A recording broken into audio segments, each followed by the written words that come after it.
like, get found. Tonight, follow along as we retrace this horrifying journey. Surrounded by hundreds of square miles of wilderness, and you can see just how easy it is to get into trouble here. The near misses. Her father, desperate, back home. But I was. The wrong place.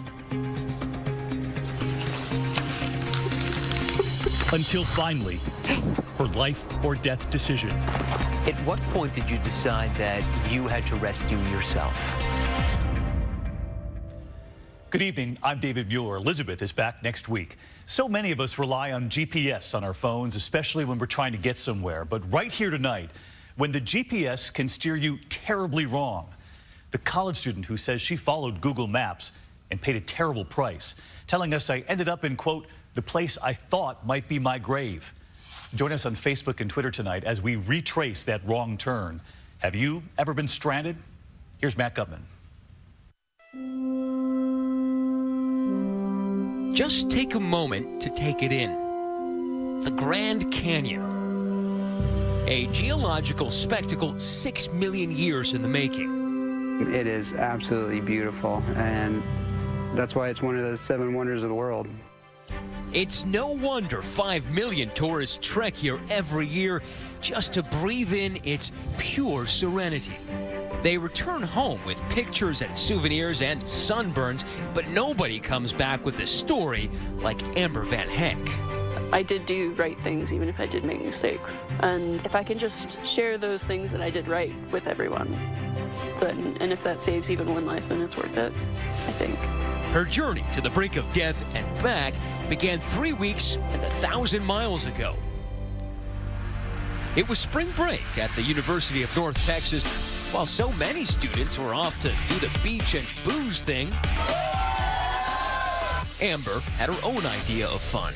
When people think spring break, they're going off to Cancun. They're not going off the grid. I mean, your decision was to go basically into the wilderness. Yes. Why? I was in a sorority at my old school, and I had my experience of the drinking and the partying, and I didn't like it. I didn't find it fun. The choice wasn't out of character.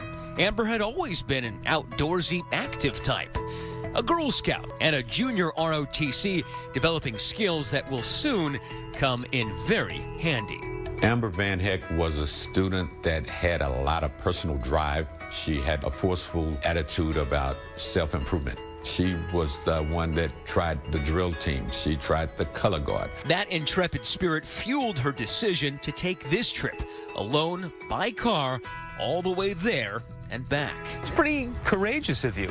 I don't know if I'd call it courageous. It's more of a stubborn, probably, because I didn't want to let a lack of company stop me from finding adventure. Amber comes from a tight-knit family in nearby Plano. She and her sister Kaylee raised by 2 loving parents. Dad, Steven, an IT guy, and Mom, Annette, who, among other things, was Amber's Girl Scout troop leader. What kind of kid was Amber growing up? Bouncy, full of wit, full of rapier wit. She's always been outgoing, and we kind of were 2 peas in a pod, and I would help her come back, and she would help me go forward and be a risk taker. There's so many things that she said that were just so smart. What's that favorite word that you use? Fernve. Fernve. Yes. What does that mean? It's a longing for places you've never been. But earlier this year, a pair of hard setbacks. Amber and a boyfriend endure a painful breakup, and then her mom and dad do the same. I think that had definitely taken a mental and emotional toll on me. And that was definitely part of what drove me, like, yeah, I need to get out of town for a minute or two. So. She would always ask me how I was doing. Always trying to be strong for everyone. I truly believe that she deserved a break and deserved this trip. How long had you been preparing for this trip? As far as actually actively getting supplies, I only started like the week of. But I'd been planning it for a while because I wanted to figure out unique places in each of the states on my route to stop at. But I think the day before was when I actually went and got food for it. Seeds, nuts, and dried fruit, and some apples, and my ramen. Before she hits the road in her trusty Ford Edge, Amber announces her trip on Facebook. I'm so psyched for my spring break road trip. I'm starting at Carlsbad Caverns in New Mexico. From there, I'm headed to the Grand Canyon National Park. And you actually posted on Facebook. You said, hey, I have a seat or two if anybody wants to come with me. I did, but none of my friends could take off work or disappear, so. But Amber does have one companion, one that will be a central character in this story, her smartphone. Even, you know, Girl Scouts, junior ROTC people who know how to navigate, we still rely on these things. It's convenience, really. Yeah. Touch of your fingers, everything you need. Aside from the standard Google Maps navigator, Amber was also using a special app which enabled her dad back home in Texas to keep track of her. And your phone would automatically ping back your location. It would send my approximate bearing, latitude, longitude, as well as my speed. Wow. Head northeast, then turn right. March 11th, Amber's first stop, the breathtaking Carlsbad Caverns of New Mexico. A series of massive caves, one so big, it's called the Chandelier Ballroom. She posts this video on Facebook. So in the cave, we're supposed to whisper. So it's nice and cold down here. Her sleeping arrangements on the road trip, an improvised bed on wheels. So have you slept in this car before? Is this something you've already done? Yes, sir. I like to travel cheap, so yeah. Instead of hotels, I'll sleep in my car, have a nice bed set up back here. Wow, this looks pretty comfy, actually. Back in Texas, her dad, Steven, pings her phone to confirm her location. Where I got a GPS where she was just west of Albuquerque. And at 12:40 a.m., Amber sends a text saying she's bedding down for the night. Okay, baby, love you big, he writes. She replies, ×2. They don't know it yet, but this will be their final communication. The next day's itinerary takes her 420 miles to the southern rim of the Grand Canyon. But before she gets there, she stops here. The Ford needs gas. So when you saw $2.70 a gallon, you're thinking, ooh, that's a lot. So Amber only pumps in about a third of a tank. I was trying to like skimp here and there. Right. And every dollar counts. I mean, if you're driving a couple thousand miles, you want to make sure that you're buying the cheapest gas. Yes. It's supposed to be a money-saving measure that will soon prove extremely costly. How often do you think, if I just put $5 more or put in half a tank instead of a third of a tank? A lot, every day. And I could have spared myself a lot of grief. 119 hours of grief, to be precise. Oh my God, where's the road supposed to be? My heart just panics. And as you're about to see, all of it is documented diligently on Amber's phone. I'm really scared. Please help me. Stay with us. We continue with Stranded on 2020.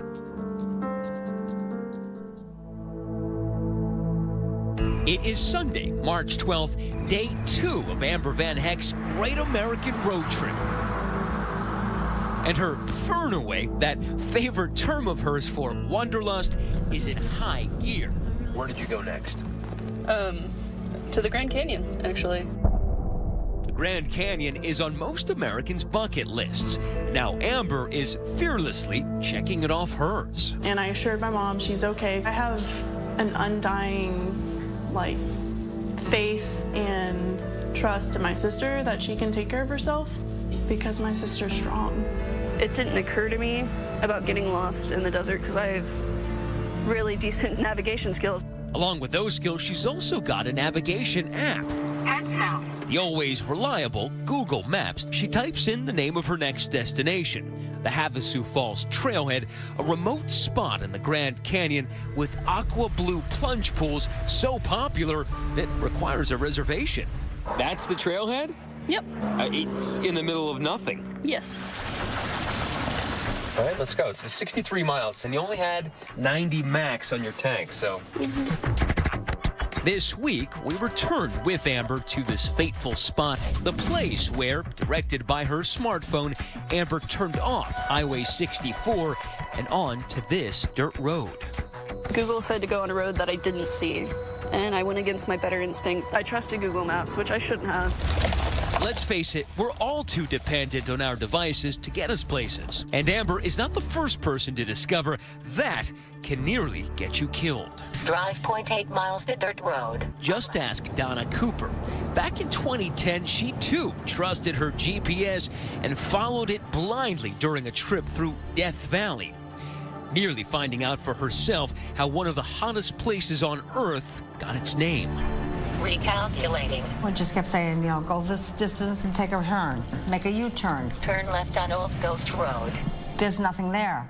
We were out of gas, we were out of road, we were out of everything.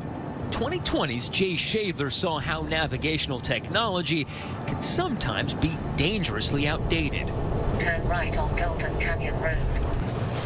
I don't see a road. What we have here is a canyon wall. Oh, definitely. I mean, the road used to go at least a mile in here, but that washed out in 1976 in a flash flood. So this road has not existed for 35 years. And a similar GPS shortcoming is about to threaten Amber's life as well, after she makes that fateful turn off Highway 64. Turn right. Turn right. So we're making a right on Willaha County Road. It's already a dirt road. And so you thought that this would be a blacktop road? I had thought so, and then when I got on it, and it seemed like a really well taken care of gravel road. But it is a gravel road. Yes. Continue on Willaha County Road for 14 miles. So we're barely a mile off the road, and we are driving in empty space. Check that out. Even if you had a compass and a map, look around. You don't have known points. Mountain Peak. Now I can triangulate. You can't even do that out here. You have nothing. It's rough. And so with night now falling, Amber drives for another hour and a half, farther and farther into the middle of nowhere, which is actually right in the middle of Gary Wilson's 1,200 square mile ranch, one of the biggest in the West. It has happened to several other people trying to get across this ranch. Google Earth tells you that you can, but this ranch is actually closed. I couldn't really see very well, just whatever my headlights lit up. And what her headlights lit up next spelled trouble. And then about when I came to the fence and I was like, oh, there wasn't a road here. That's when I was like, this is not good. What goes through your mind when you hit that fence? Oh my God, where's the road supposed to be? That's when I tried going into the GPS app and telling it to take me back, help me take me back. And it was like, sorry, you have no internet service. And my heart just panicked. And at what point do you start calling 911? I called 911 as soon as I realized I didn't have the road anymore. As Amber frantically dials 911 for a fleeting moment, a connection. I was in such a panic state. When they said, what is the nature of your emergency? I just let out a sob and I said, please help me. And I heard it drop and I just... It's still tough for Amber to recall. As her panic swells, her most precious resource dwindles. I was trying to watch my gas. I'm like, come on, rubbing, like petting my car, like, come on, baby, just a little further. We got to find a road. Is that orange light blinking yet? Oh, it been blinking. So I was like, okay, I'm going to stop for the night because I'm just wasting more gas and I'm digging into my reserve more and more as I drive on and panic. Amber parks along the first man-made structure she finds, hoping this sign of civilization might mean possible rescue. And hoped for the best, got in the back. I was like, I'm going to try and sleep. But instead, her mind races to the loved ones who have no idea where she is and who may never see her again. Who was the first person you started to think about? My dad. Throughout my life, he's been my rock. And then that's when the thoughts of, like, maybe I should leave a message in case something happens. That's when I made the first video. A video diary in total darkness. Her face not visible at all. I've never really been, like, scared for my life before now. In case I don't, like, get found. I have a lot of things to say. It was basically a will and testament. I thought that it had the potential to be the beginning of the end. I love my family. Mom, Dad, Kaylee. I just want to go home. I don't even want to do this trip anymore. I'm so scared. When we come back, Amber hatches a plan. She'll move heaven and earth to save herself, praying for some help from above. Stay with us.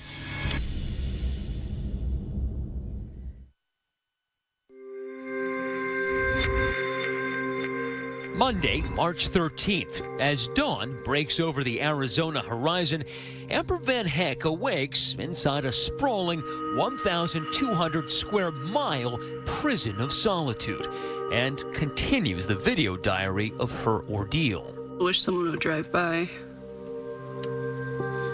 or that someone would come looking for me. She's out of gas. She keeps her phone charged through the car battery, but has no cell service. So Amber's left terrifyingly unmoored from the two great anchors of modern life, transportation and communication. Hopefully it doesn't take too long to be found. Got other things I gotta do. She's actually stranded on that vast cattle ranch. Amber's car sits in the shade of this empty, rusted tank meant to hold water for the livestock. And look, this dirt road runs nearby. Usually we have a cowboy in this area, and he would have run onto this lady. But as rancher Gary Wilson explains, that cowboy will not be moseying on by anytime soon. He was gone for about 5 days, and that just happened to be the time that she was out here. Just the timing was all wrong. Back home in Plano, Amber's father, Stephen, is late for work, and he's growing concerned that he hasn't heard from Amber. I'm surprised I still have my job, actually, because I snapped at my boss that day because I was worried about her. At 12:45, he pings Amber on her locator app. There's no response. 15 minutes later, he calls her cell phone. There's no answer. Freaking out a little bit. But by now, Amber is determined to help herself. And remember, she has 10 years of Girl Scout training and junior ROTC honors. Now it's time to put that knowledge to use. Sure, she was scared. She was frightened. But that did not cause her to freeze. She did the things that she knew to do the best way she knew how to do them. And that's courage. There is one encouraging sign of human life, one hope flying overhead. That's the passing of an occasional plane or helicopter. There were signs of civilization literally right above your head. Yes. What was that like? Intensely frustrating, because it's like, please see me, I need some help. It's not like we're flying, just looking for people out there, because we know that there's no people out there. The airspace is mostly used by tour companies and commercial pilots for Native American tribes. Daniel Lyons, a local pilot, points out that even if Amber were signaling an aircraft, she'd be tough to see. The rocks don't change all that much, so what's the point of looking out? The same rocks. A helicopter just flew by. I got out of my car and waved as frantically as I could, but I guess up there it's hard to notice small things on the ground. So Amber makes some big things on the ground. Pulling large rocks out of the dirt, she ranges them into a 20-foot-long plea for help. She's picked a spot with darker earth, hoping the contrast with the rocks will make her plea more visible from high up. She also makes a fire with the hopes that billows of dark smoke will alert planes flying by. The smoke just isn't dark enough. For the life of me, I can't get anything here to burn black. It all just burns gray or not at all. Everything in the desert's too dry. But there is some good news. Amber's brought plenty of food and water. She just needs to ration them meticulously. 3 bottles a day should last me for at least a week and a half.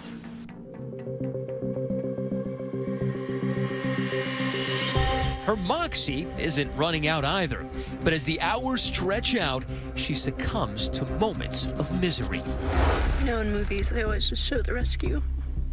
They don't really show the panic parts in between, the fear.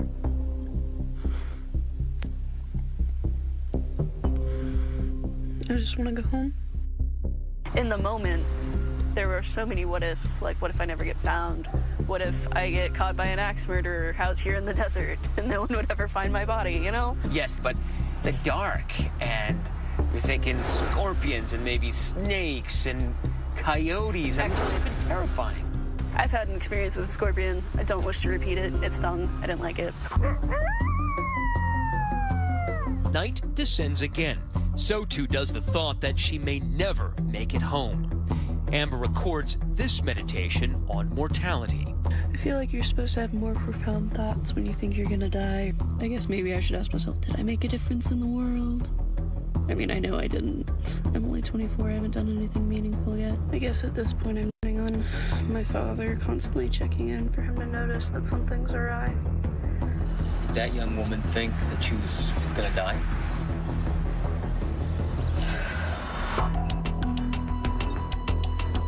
By Tuesday, March 14th, Stephen Van Heck is legitimately worried. He's gotten no calls, no texts, no word at all from his daughter. When you still can't find her, the numbness that sets in.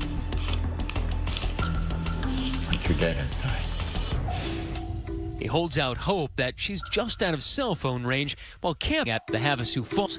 In reality, she is through her third day alone in the desert. It's freezing here at night, like really cold. Gotta wrap myself in 2 blankets, a comforter, and a jacket. But during the day, it's pretty warm. Warm enough, in fact, to heat some of her ramen noodles on her car. You cooked the noodles somehow. I don't know if it was warm enough to be considered cooked, but it was definitely al dente. Al dente, very nice, yeah. Her plan? Just stay put until help arrives. Just stay alive. Just stay sane. So what kind of things did you think about just to make the time pass more quickly sitting out here? I read a lot and went through a lot of books. It could have been 12, it could have been more. She also made contact with some of the locals. These craters that pepper the lunar-like landscape are actually prairie dog burrows. I've been watching the little prairie dogs that live around here because this place is riddled with prairie dog burrows. They're just really cute. I've got cows, prairie dogs, and coyotes for company, and bugs. Coming up, a sudden chance of a rescue roars by. Just tried to chase down a truck, but they didn't see me in their rear view. But leaves Amber in the dust. Saturday. And I was sending them to Albuquerque. But basically, you're looking for your daughter. In the wrong place. This is awful. I hate it. I hate being helpless. Another day slides off the calendar, but suddenly, the moment Amber has been waiting for. Rescue appears to be an arm's length away. A red truck kicking up a trail of dust heads towards her. There's that one day with that truck rumbling right past you, and you even hear that word again and you start shaking. Seeing that truck, I was like, someone close by, not in the air by several hundred feet that might not see me. They should see me. They're right here. How far was your car from the road when that truck passed? I'd have to say maybe 7 feet. But the silo blocked me from their view, so it's not their fault at all. Sensing this could be her last chance at survival, the spring breaker springs into action. Barefoot. I had immediately jumped out of my car and tried to run after them, not thinking about my feet, not thinking about anything else, because I was like, if this is where I get out, it doesn't matter. But I couldn't keep up. And with how much dust and stuff there was kicked up, there's no way that they were able to see me. Out-sprinted by a pickup truck, the image of the barefoot millennial soon disappears into a cloud of dust. Another entry for the video diary. Just tried to chase down a truck, but they didn't see me in their rear view. I'm okay. With nothing but time on her hands, Amber begins to question her own choices. Afterwards, I was like, I should have just honked my horn. They would have heard that. And there's like so many things after the fact that I was like, I should have done this, I should have done this, and I just beat myself up about it. My feet are torn up because I wasn't wearing shoes at the time, so I might have to rethink traveling east or west tomorrow. My car's officially out of gas. I tried driving a little bit and I backed it up. to closer behind this thing, but it won't go any further. Frustrated, this time she builds a roadblock to prevent another vehicle from passing her by. That's the incident that caused me to barricade the road. I built a little rock thing and put this headlamp that I have for when I do cave diving and stuff like that, and set it on strobe, put it on top. In the dark of night, the diary continues. Almost exactly 100 hours out here now, and all I can keep thinking is how much I want my daddy and Mom. I don't want to be alone anymore. What was the thing that you yearned for most as you were sitting there day after day? A hug. I felt so alone and disconnected from everything. All I really wanted was just to be hugged and held and comforted. But how much is she willing to risk to get that hug? Is she willing to leave the safety of her own vehicle? In a well-known incident recounted in the documentary Wrong Turn, the Kim family got stranded in the Oregon wilderness. James Kim and his family disappeared while returning from a Thanksgiving road trip to the Northwest. After waiting for a rescue that never came, patriarch James Kim left on foot to find help with disastrous consequences. He walked 16 miles before dying from hypothermia. Now Amber faces the same question. At what point did you decide that you had to rescue yourself?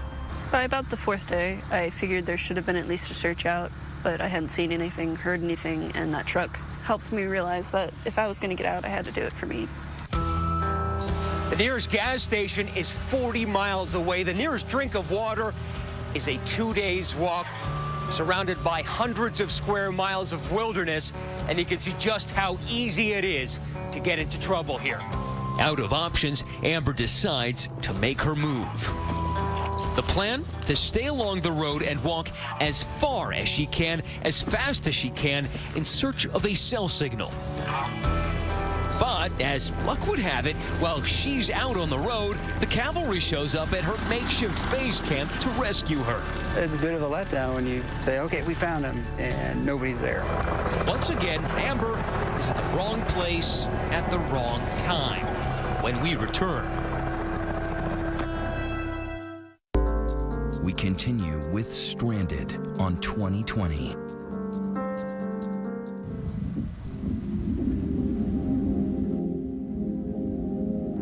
It is the morning of Friday, March 17th. While the rest of the country is celebrating St. Patrick's Day, Amber Van Heck decides to make her own luck. Woke up feeling hopeful today, so we'll see what happens. She abandons the safety of her immobilized car and sets out in search of a cell phone signal. I didn't want to stray off too far in a direction that didn't follow a road because I didn't want to not be able to find my way back. Amber takes me back to that desolate spot where she wound up on her long, desperate hike. But it's amazing you can see Flagstaff Mountain so clearly from here. That's actually why I chose to walk that way, because Flagstaff has cell towers on it, and I knew that, so that would be the best bet. That's pretty smart. After hiking painful miles on injured feet, dialing 911 more than 70 times, suddenly, like a ray of hope, a cell phone signal.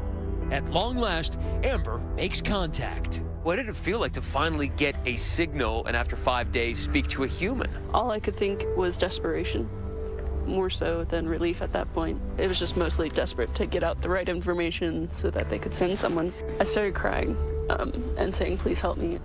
She tells the operator she's somewhere between Havasu Park and the highway that goes into the Southern Rim Visitor Center. And she's like, in the Grand Canyon? I was like, no, ma'am, I'm in the desert. I've been here for 5 days. And I don't know what she was going to say after that because it was gone. That's right, gone.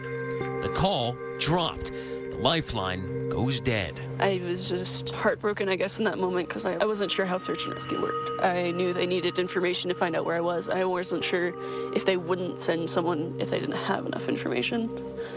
And I wasn't sure where they would be looking or if they would be looking in the right place. And I was wasting enough daylight. I was like, I need to get back to my car before dusk because I don't want to abandon my shelter or the food and water that I have. And I decided to head back and try again the next day. We had a virtually unreadable 911 call, no location, woman who's panicking. Amber doesn't know it, but help is already on the way. Authorities scrambled the Arizona Department of Public Safety rescue team, pilot Jonah Nieves and paramedic Edgar Bissonette. The message we got from Coconino County was that there was a female who said that she was somewhere between Havasupai and the south rim of the Grand Canyon. She's been stranded for 5 days. Please help. And then the call dropped. Perfect. There we go. Amber had provided just enough information to point Nieves and Bissonette in the right direction. Retracing their route, they show us how they spotted something not uncommon in the desert. The sun glinting off of something shiny. Jonah looks in that direction and he says, oh, I see a glare. But that glare is far from the search area, and they debate whether to detour miles out of their way, finally choosing on a gut instinct to take a closer look. Let's go check this glare out. Who knows, it might be what we're looking for. It was a fateful decision. And right off the bat, Jonah says, hey, I see a help sign. And I look down and we see must have been like 20, 30-foot letters, the word help, written out of rocks on the ground next to the car. And we're like, this has got to be it. They land the chopper, but there's nobody in sight. It's a bit of a letdown when you circle an area and say, okay, we found him, and nobody's there. So, okay, where are they? What happened to them? Miles away, Amber had seen the helicopter pass overhead without noticing her. You see that helicopter tear over you, and you're trying to wave to it and get attention, and it keeps going. I ran to the top of the next hill, and I was like, please see me. And then the helicopter was gone. I didn't know where it was. And so I was crying while walking, which is the ugliest cry you can probably do. And just hoping they would come back. Back at the car, Amber wisely had left this message. Nutshell, it said, I'm not here. I walked east along the road to find cell phone signal. If you're reading this sign, please help me. And Jonah said, let's go. So I went back into the helicopter. We loaded up and continued down the road from there. And then I heard a chopper again. And that's when I saw the speck getting bigger. And we flew east, and I'm looking off to the left. Jonah's got the road in front of him. And at that point, I'm scanning, and Jonah says, I got him. Eyes on. And I look, and I see someone jumping up and down on the road, waving at us.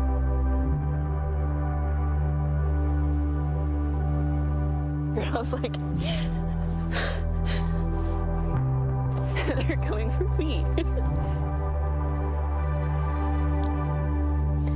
That's a good feeling, isn't it? Yes. Yes.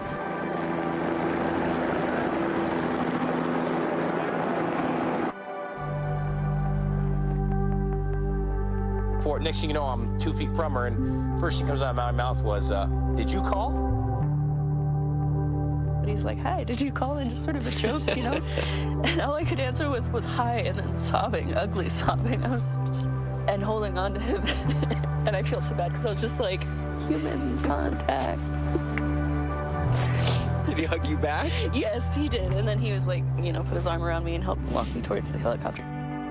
The crew reassures Amber she's gonna be okay. And I was like, I feel so dumb for getting stuck out here. And I had said, well, you know what? You did everything right besides running out of the gas. And, you know, if I had to get lost, I wouldn't mind getting stranded with you. You know what you're doing. And I'm like, thank you. The helicopter flies Amber straight to the hospital in Flagstaff. There, she calls her parents. I can't even explain the relief of hearing her voice. I said, where are you? I'm glad you're alive. What are you doing? Where are you at? She goes, I'm sorry, Papa. And I was like, what are you apologizing for?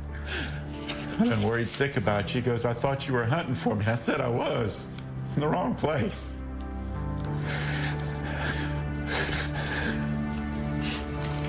The wrong place.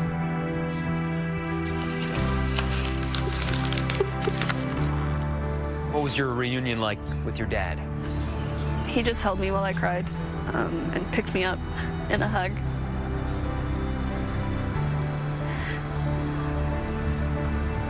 It was nice. But sometimes just one hug isn't enough. Hey, Papa. As we saw when we were interviewing Amber and her dad arrived. Still ahead, one more reunion. That incredible survival story, a woman stranded in the Arizona desert for 5 days. This was 119 hours of terror. For 5 days, Amber might as well been on the dark side of the moon. But now, back on the grid, she's pretty easily recognized. I'm right about here. Amber is still healing, both physically and emotionally. You still have on your hospital band. Yeah, it's a sentimental, weird thing I do. Previously, when I've had these, I don't take them off till I'm over whatever I went through. And I'm not over it, not yet. Now, 2 weeks after she was found, a surprise for Amber. We reunite her with two special guests. Edgar and Jonah. Hey. Hi. How are you? Good to see you. It's good to see you guys. Edgar and I want to get you a little something, a small little gift. We want you to come back out to Arizona, but